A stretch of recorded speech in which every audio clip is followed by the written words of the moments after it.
Welcome to வனரோஜா tailoring. நீங்கள் இந்த வீடியோவில் பார்த்துட்டு இருக்கிற அந்த கவுன் தான் இப்போ நம்ம தைக்க போகிறோம்.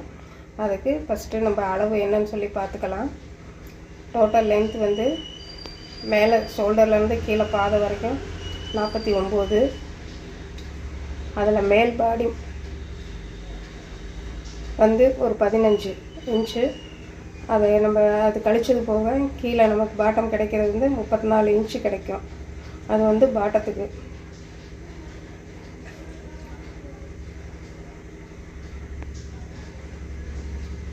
அந்த 15 இன்ச்சோட 1 இன்ச்சு சேர்த்திக்கணும். அது எதுக்குன்னா தைக்கிறதுக்கு 1 இன்ச்சு, அப்போ 16 இன்ச்சு. இப்போ நம்ம எப்படி கட் பண்ணுறதுன்னு சொல்லி பார்க்கலாம். ஃபஸ்ட்டு கட் பண்ண போகிறது வந்து லைனிங் கிளாத்து தான் கட் பண்ணுறோம். லைனிங் கிளாத் கட் பண்ணி முடிச்சுட்டு அதுக்கப்புறம் நம்ம மெயின் கிளாத் வச்சு கட் பண்ணிக்கலாம். கட் பண்ணுறதும் வந்து நம்ம அளவு கவுன் வச்சு தான் கட் பண்ண போகிறோம்.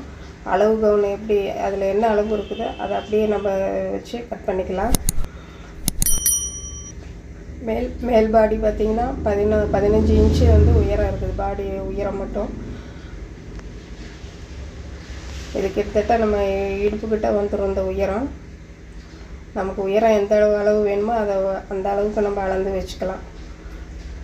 இப்போ அதை நம்ம மொத்தம் 3 மீட்டர் லைனிங் கிளாத் எடுத்துருக்கோம். அதில் 1 மீட்ரு மேல் பாடிக்கு நம்ம தனியாக கட் பண்ணி எடுத்து வச்சுக்கிட்டு அதை 4 மடித்து போட்டுக்கிட்டு அது மேலே நம்ம அளவு கவுனை எடுத்து வச்சு மார்க் பண்ணுறோம். 4 பக்கம் நல்லா இழுத்து விட்டு சுருக்கம் இல்லாமல் எடுத்து வச்சுக்கிட்டு பக்க கழுத்து, ஷோல்டரு, இங்கே வந்து மார்பு சுற்றளவு, மேலேருந்து கீழே வரைக்கும் அப்படியே மார்க் பண்ணிக்கலாம். மார்பு சுற்றளவு அதில் என்ன இருக்குது அப்படியே நம்ம அந்த இப்போ நம்ம அளந்து நம்ம மார்க் பண்ணதெல்லாம் எவ்வளோ இன்ச்சு இருக்குதுன்னு சொல்லி பார்த்தோம்னா 7 இன்ச்சு இருக்குது. அதில் ஷோல்டர் மட்டும் 4.5 இன்ச்சு இருக்குது. மீதி இருக்கிறது நமக்கு பக்க கழுத்து வெட்டுறதுக்கு மீதி. ஆம்கோல் உயரம் பார்த்திங்கன்னா 7 இன்ச்சு. அந்த 7 இன்ச்சு அப்படியே வச்சு அந்த பக்கம் வச்சு நம்ம ஸ்ட்ரைட் பண்ணி பாக்ஸ் போட்டுக்கலாம்.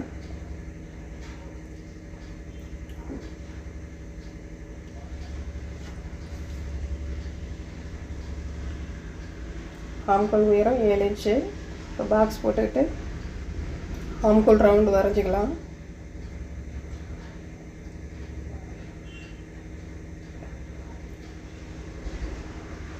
4.5 இன்ச்சு ஷோல்டரு.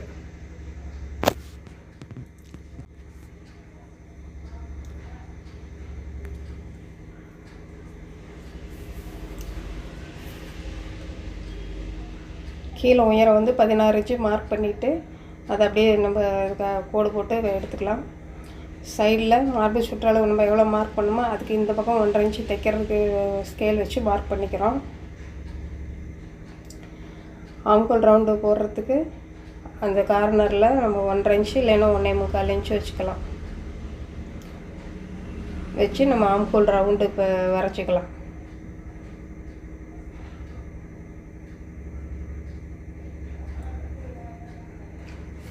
ஆம்கோல் ரவுண்ட் போட்டாச்சு.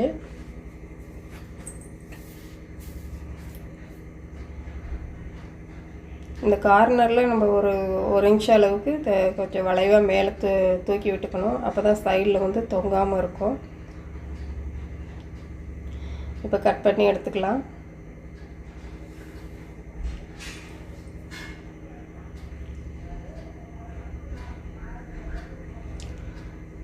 நம்ம கவுன் தைக்கிறதுக்கு நம்ம லைனிங் கிளாத் கட் பண்ணிகிட்ருக்கோம். அதுக்கப்புறம் மெயின் கிளாத் வச்சுக்கலாம். முன்கழுத்து 5 இன்ச்சு வச்சுருக்கோம்.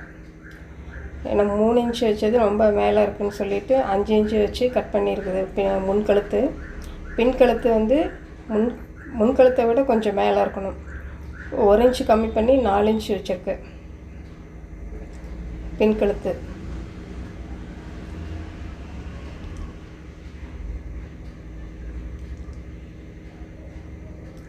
அவ்வளோதாங்க. நம்ம பாடி பகுதி கட் பண்ணியாச்சு.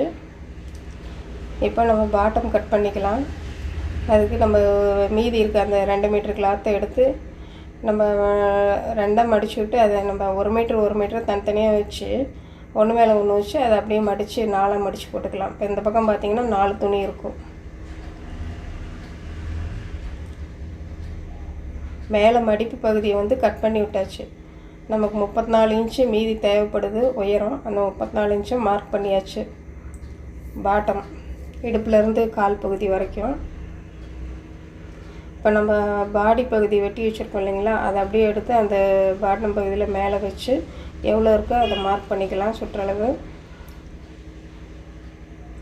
மார்க் பண்ணிவிட்டு அதை அப்படியே கிராஸாக நம்ம கீழே வரைக்கும் கோடு போட்டுக்கலாம். உள்ளே இருக்கிற இந்த லைனிங் கிளாத் வந்து அம்பர்லா கட்டிங்கில் ஷேப்பில் தான் இருக்கும். அப்போ தான் கொஞ்சம் நமக்கு தடுக்காமல் இருக்கும். அதனால் இந்த இது வந்து கிராஸாக தான் வரும். இதை அப்படியே நம்ம கட் பண்ணி எடுத்து விரித்து பார்த்தோம்னா கிராஸாக வந்து வரும். அதே சமயத்தில் கொஞ்சம் மேலே குறுகலாகவும் கீழே வந்து அகலமாகவும் இருக்கும். அதுதான் அம்பர்லா கட்டிங்கிறது. இது வந்து லைனிங் கிளாத்து உள்ளே அப்படி தான் இருக்கும். கீழே அந்த 34 இன்ச்சு மீதி 34 இன்ச்சு போக மீதி இருக்கிறத நம்ம பிசரை கட் பண்ணி எடுத்துக்கலாம். அந்த கார்னரில் கொஞ்சம் லைட்டாக அப்படி தூக்கி விட்டு கட் பண்ணணும். அப்போ தான் சைடு வந்து தொங்கல் விழுகாமல் இருக்கும். இப்போ நம்ம கைப்பகுதி கட் பண்ணிக்கலாம். கைப்பகுதியில் கீழே இப்போ வந்து அந்த பிசுறு கட் பண்ணுறதுக்கு ஸ்ட்ரைட் பண்ணுறதுக்கு அதை அந்த கோடு போட்டிருக்கு.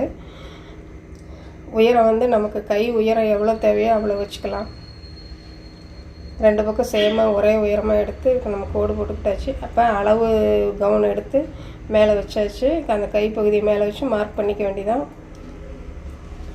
அளவு கவுனில் இருக்கிறத விட இது வந்து கொஞ்சம் எக்ஸ்ட்ரா நமக்கு கை நீளம் தேவைப்படுது, அதனால் அதிகமாக வச்சுருக்குது. கைப்பகுதி நம்ம அந்த வளைவு போட்டு வெட்டிக்கலாம்.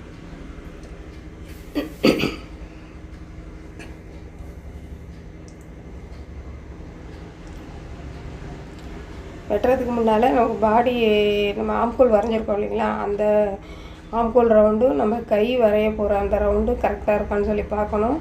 இப்போ பார்த்தீங்கன்னா பத்தலை. கையில் ஆம்கோல் ரவுண்டு பெருசாக இருக்குது, கை ரவுண்டு வந்து சின்னதாக இருக்குது. அதனால் இந்த நம்ம கை வெட்டுற துணியை கொஞ்சம் இழுத்து போட்டு ஜாயின் கொடுக்கணும். அதுக்காக அந்த பக்கம் இழுத்து போட்டிருக்காங்க. மீதி இருக்க அந்த எக்ஸ்ட்ரா 2 பீஸ் வந்து அந்த இடத்துல ஜாயின் கொடுத்துக்கணும். அப்போ தான் அந்த அகலத்துக்கு நமக்கு வரும். இப்போ வச்சு அளந்து பார்த்தோம்னா கரெக்டாக இருக்குது.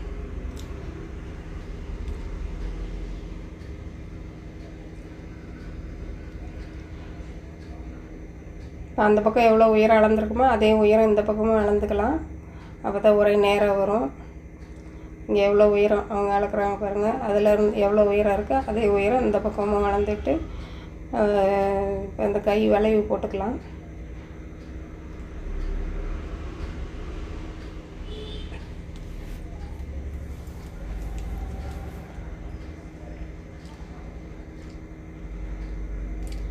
இப்போ கைப்பகுதி நம்ம கட் பண்ணி எடுத்துக்கலாம்.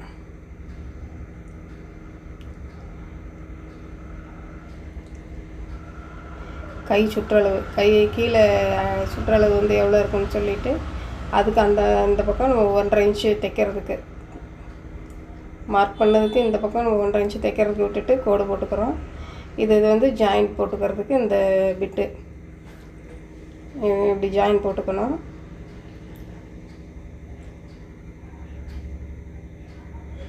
இப்போ அடுத்தது மேல் பாடி பகுதி கட் பண்ணிடணும். மெயின் கிளாத்தில் வச்சு இப்போ கட் பண்ணுறோம். மெயின் கிளாத் வந்து புடவை. இந்த புடவை வந்து நம்ம வீட்டில் யூஸ் பண்ண புடவை தான். இப்போ நம்ம அந்த பாடி பகுதி எப்படி கட் பண்ணுறோன்னு பாருங்கள். புடவையில் ஒரு முனையை எடுத்து 4 மடித்து போட்டுக்கிறோம்.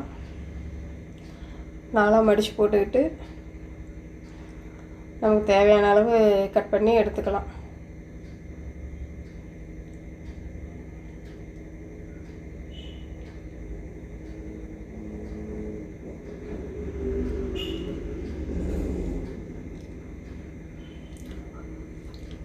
ஒரு முனையில் நம்ம பாடி பகுதி கட் பண்ணி எடுத்துருக்குறோம். இது முன்கழுத்து பின்கழுத்து வந்து கொஞ்சம் உயரம் வித்தியாசமாக இருக்கிறனால கழுத்து உயரம் அதை தனித்தனியாக வச்சு இந்த கழுத்து பகுதியை மட்டும் தனியாக வச்சு வெட்டுறோம். அடுத்தது அது பக்கத்துலேயே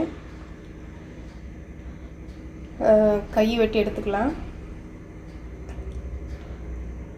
புடவையை வந்து 4ஆக மடித்து போட்டுக்கணும். நீல வாக்கில் போட்டு 4ஆக மடித்து போட்டுக்கணும். இப்போ கை பகுதி கட் பண்ணி எடுத்துக்கலாம். அந்த மீதி இருக்கிறது ஸ்ட்ரைட் பண்ணி புடவையை வந்து ஸ்ட்ரைட் பண்ணி எடுத்துட்டு அதுக்கப்புறம் அது மீதி இருக்கிறது அப்படியே நம்ம பாட்டத்துக்கு வச்சுக்கலாம். எவ்வளோ புடவை மீதி இருக்கோ அதை அப்படியே நம்ம பாட்டத்துக்கு வச்சுக்கலாம். கீழே பாருங்கள், அந்த மீதி 2 மீட்டர் நம்ம பாட்டத்துக்கு இருக்கிற துணியை அப்படியே நம்ம மேலே போட்டுக்கலாம். எவ்வளோ இருக்கோ அதை அப்படியே கட் பண்ணி எடுத்துக்கலாம். இந்த வீடியோ பிடிச்சிருக்குன்னு நினைக்கிறேன். இதோட ஸ்டிச்சிங் வந்து நம்ம நெக்ஸ்ட் வீடியோவில் பார்க்கலாம். கவுனில் போட்டிருக்க பெல்ட்டு செப்பரேட் வீடியோவை பார்க்கலாம். இந்த வீடியோ பிடிச்சிருந்தால் லைக் பண்ணுங்கள், ஷேர் பண்ணுங்கள், கமெண்ட் பண்ணுங்கள், சப்ஸ்கிரைப் பண்ணுங்கள். நன்றி.